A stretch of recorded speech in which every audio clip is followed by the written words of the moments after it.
Everybody can do right when everything is going right. Everybody can do that. But everybody can't face opposition, adversity, and challenges and say, I've been waiting on you to come. I'm going to embrace you, and I'm going to figure out a way to use you because you would never turn me into a different person. You would never make me a person that people don't recognize before the adversity. You ever seen a person that faced something and you don't even recognize them?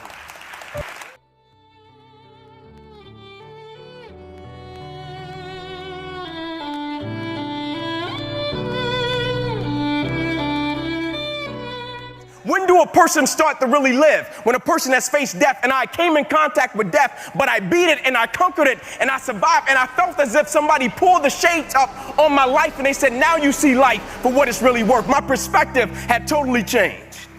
And I went to rehab for my arm for 2 years, 7 days a week, straight.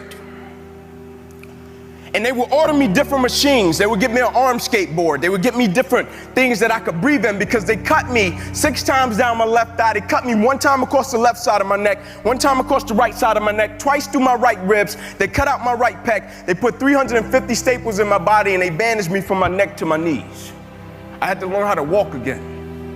I went from bench pressing 325 pounds, jumping a 40-inch vertical, to now my roommates had to help me take a bath because there were certain incisions that I couldn't get wet. And so one of my last visits, I got up off the table. I'm a pretty positive guy, speak life. You know, I believe in looking at situations with the right perspective. And I jumped up off the table and I said to the doctor, I said, man, are you seeing anything? Can you give me any good news?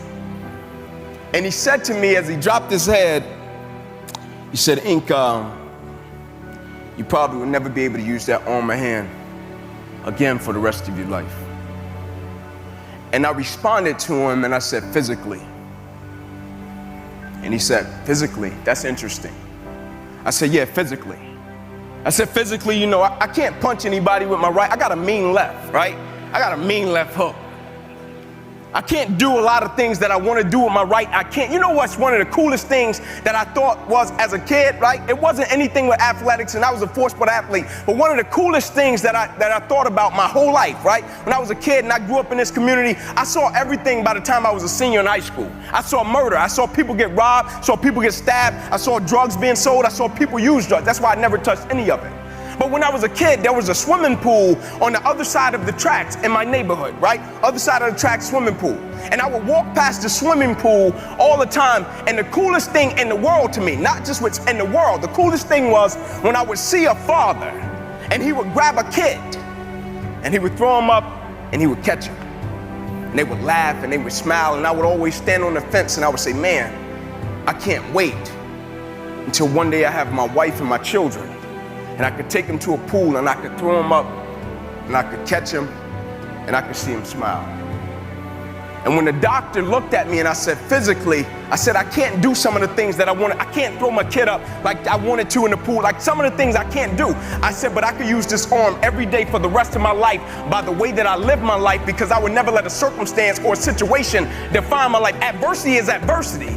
And the reason I love adversity is because you don't judge a person's character by where they stand when everything is all good. Everybody can stand up and do good when everything is all good. Everybody can smile when it's sunshine. Everybody can do right when everything is going right. Everybody can do that. But everybody can't face opposition, adversity, and challenges and say, I've been waiting on you to come. I'm going to embrace you, and I'm going to figure out a way to use you because you will never turn me into a different person. You will never make me a person that people don't recognize before the adversity. You ever seen a person that faced something and you don't even recognize it? Like the thing I've learned about life, like everybody is in different businesses, you know, per se, but at the end of the day, we're all in the people's business. And what I mean by that is every day we have a chance to impact somebody's life, right? And I firmly believe with the things we're part of and the things we do, we all have to have a purpose that's a lot greater than ourselves. So when we hit things that we don't understand and that brings us a certain level of discomfort and that hurts us and we just can't pull the grips on it, when we have to encounter things like that, we have to step back and we have to figure out, how can I use it? And a lot of times as people, like naturally people are selfish. Right? And what I mean by that is they approach situations and they say, what can I extract from this situation and how can it benefit me? But the moment an individual shifts their perspective and shift their mentality and shift their attitude from me to we, that is the moment an individual becomes literally dangerous. Because now an individual is attached to purpose and mission. And when you have an individual that's attached to purpose and mission, it's not too many things that's going to stop them. You see, my football career ended, but my reason for why I lived my life, it never did. I just had a paralyzed right arm and hand. My mentality wasn't paralyzed. My spirit wasn't paralyzed. My drive wasn't paralyzed. My dedication wasn't, my commitment wasn't. I was the same man. I just had an extra boost of energy for why I lived my life. I wear this as a badge of honor.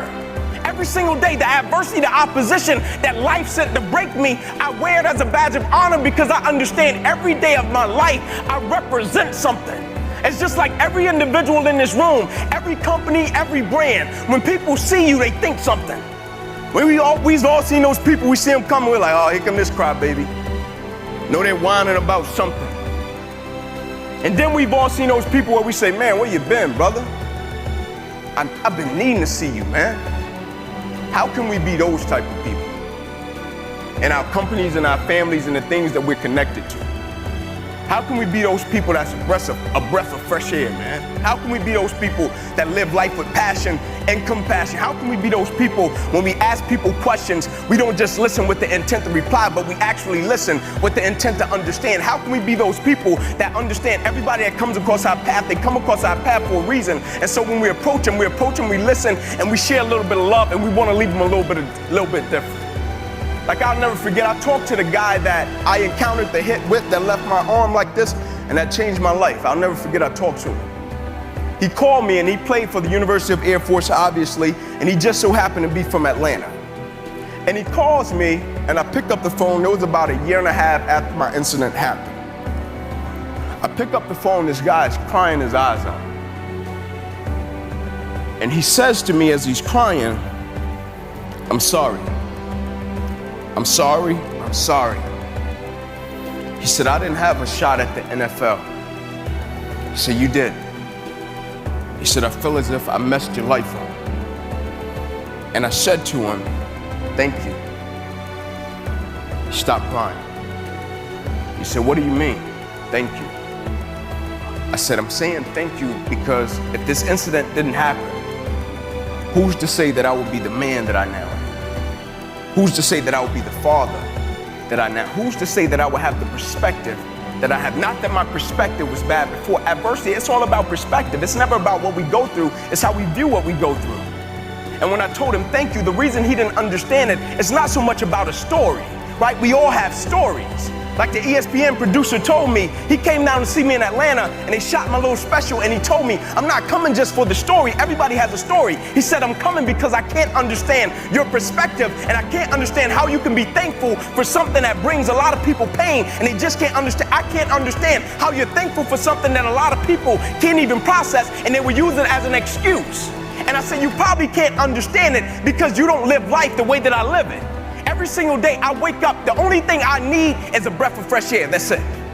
I don't need a reward. I don't need a product. And the only thing I need is breath in my body. And every single day I'm gonna wake up and I'm gonna live life for the right reason. And I'm gonna live life in the right way. I'm gonna live life with passion, with love and compassion. Because when I almost lost my life, that shade went up and it made me realize what life was really about. And at the end of the day, I think we all know it's not about anything superficial or materialistic.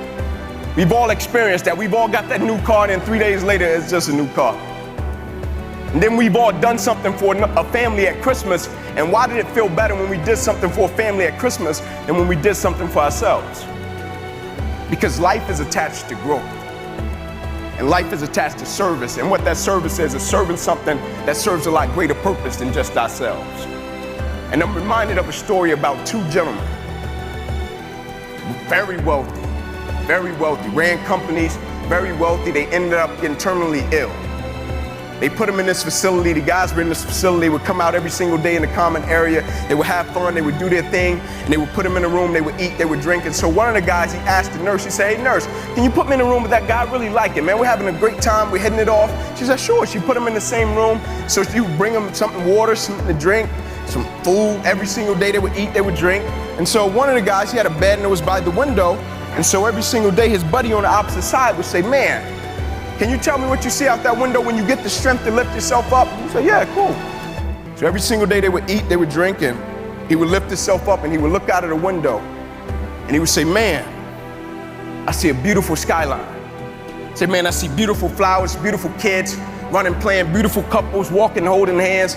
And this guy on the opposite side would say, man, thank you so much. That really helped me. You know, we're about to die. really helped me. One day, nurse came in the room, guy with the bed by the window had died. She started prepping him, she's taking him out of the room, and as she's rolling him out, the guy on the opposite side said, "Hey nurse." He said, "What is it?" He said, "Can you do me a favor?" I said, "Yeah, what is it?" He said, "Whenever you put that guy wherever you gotta put him, can you come back and can you please roll my bed by the window? I want the opportunity to lift up, look out of that window and see what he should tell me about that really helped me in my situation." She said, "Sure." Next day she came in, brought him some water, brought him some food. He ate, he drank his water. He lifted himself up, he looked out of the window, and the only thing he saw was a brick wall. He started yelling, screaming, "Nurse, nurse, get in here." Nurse came running. She said, "What is it?" He said, "Why is there a brick wall there?" He said, "You know, my buddy used to tell me about this beautiful skyline, beautiful flowers, beautiful couples walking, holding hands, beautiful kids playing." He said, "Can we please get that wall removed?" He wanted the whole wall removed. The nurse responded and she said, "You didn't know?" He said, "No what?" She said, "You really didn't know?" He said, "No, no what?" She said, "He was blind." She said, "He couldn't have seen that even if he wanted to." She said, "You didn't know." Every day he did that because he knew it brought you joy. Every day he did that because he knew it brought you peace. Every day he did that because he knew it helped you with your situation. Every day he was about to die himself, but here you had a blind guy that lifted himself up, looked out of a window, and painted a picture that he couldn't even see, simply because he knew it served as a blessing to his counterparts. And so as I leave you today, I have to pose the question, why do you really do what you do, and where is it taking you? Like, what's the GPS that's on the end of our decisions and our choices? Like, where is it really taking us? Because at the end of the day in life, it's only two things that matter. And it's not about the biggest car, it's not about the biggest house, it's not about the bank account. It's only two things that matter. It's about who we become in life, and it's about what we give back to life. And I don't know about you, but every single day I'm blessed to be above ground. I'm gonna make my time count, and I'm gonna give something valuable back to life. Please don't be the people in this world that become a public success, but they're private failures.